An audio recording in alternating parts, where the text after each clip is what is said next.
وصفتي لليوم هي الزربيان، أكلة كتير طيبة، أكلة يمنية وفينا نعملها باللحمة وفينا نعملها بالدجاج. اليوم رح أعملكن إياها باللحمة، طريقة كتير كتير طيبة وإن شاء الله رح تنال إعجابكن. احضروا الفيديو للأخير، وإذا مالكم مشتركين بالقناة اشتركوا فيها هبة نحاس وفعلوا زر الجرس، ويلا نشوف طريقة التحضير مع بعض. رح بلش جهز البطاطا. رح حط المي بالصحن مثل ما واضح عليكم. بعد هيك رح حط معلقة صغيرة من الزعفران حتى ناخد لون حلو وطعمة طيبة للبطاطا. من بعد هيك رح قشر 5 حبات بطاطا حجم وسط.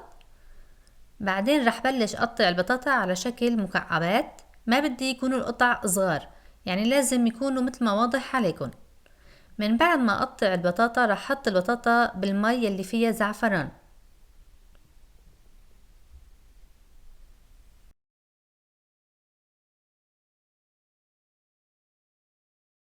من بعد ما انتهيت من تقطيع البطاطا رح اقطع 10 حبات بصل على شكل شرائح. البصل يلي موجود عندي حجمه ماله كتير كبير، يعني حجم وسط، مشان هيك رح اقطع 10 حبات بصل.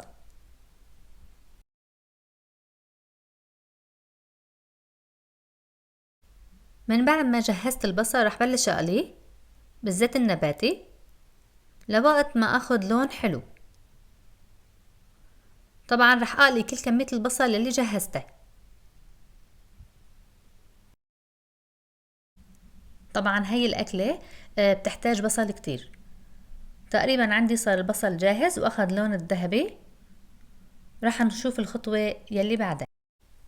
بالطنجرة رح احط معلقتين كبار من الدهنة المثلية. قبل هالمرة نزلت لكم الوصفة. ورح احط معلقة كبيرة من حب الكزبرة، ورح احط كمان معلقة كبيرة كمون حب، ورح احط معلقة كبيرة من الفلفل الحب، وعود قرفة، وقرن فلفل صغير اخضر. ورح احط البصل يلي جهزته. طبعا ما كل الكمية رح احطها، انا حطيت بس نص كمية البصل يلي جهزته. ورح بلش اقليهم هيك شوي مع بعض. بعد هيك رح ضيف اللحمة. رح استخدم اللحمة بعظمة، وفيكم تحطوا بدل اللحمة الدجاج يعني الفخاد. بعد هيك رح حرك شوي.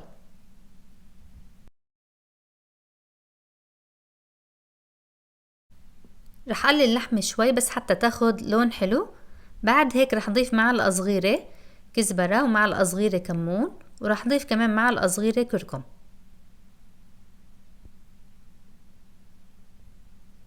بعد هيك كمان رح حرك كمان شوي. رح بلش جهز صوص اللبن. رح حط كمية من البصل يلي جهزتها، ورح حط معلقة كبيرة توم، ورح حط كمان معلقة صغيرة كزبرة، ورح حط كوب لبن كبير. وبعد هيك رح اخلطهم كلهم مع بعض. من بعد ما جهزت صوص اللبن رح احطه على اللحمة. رح حرك اللحمة شوي. بعد هيك اضيف الصوص اللي جهزته. بالنسبة للتوابل اللي ضفتها ما كتيرة ابدا، ممكن تقولولي كترتي كمون او كزبرة، ابدا ما كتيرة، وبالعكس كتير بتاخدوا نكهة طيبة. من بعد ما ضفت اللبن رح ضيف كمان مية الزعفران اللي نقعت فيها البطاطا. وبعد هيك رح حرك شوي وارجع غطي الطنجرة حتى تستوي عندي اللحمة.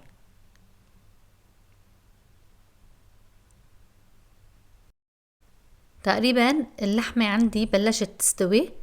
قبل ما تستوي بشوي رح حط البطاطا. طبعا انا ما حطيت البطاطا في بداية سلق اللحمة، تحضير اللحمة، لانه رح تستوي بسرعة، فمشان هيك حبيت انه اطبخ اللحمة بعد هيك حط البطاطا. رح بلش جهز الرز. حتى نسلق الرز بنحتاج عود قرفة، ورق غار، حبهال، قرنفل، ونجمة.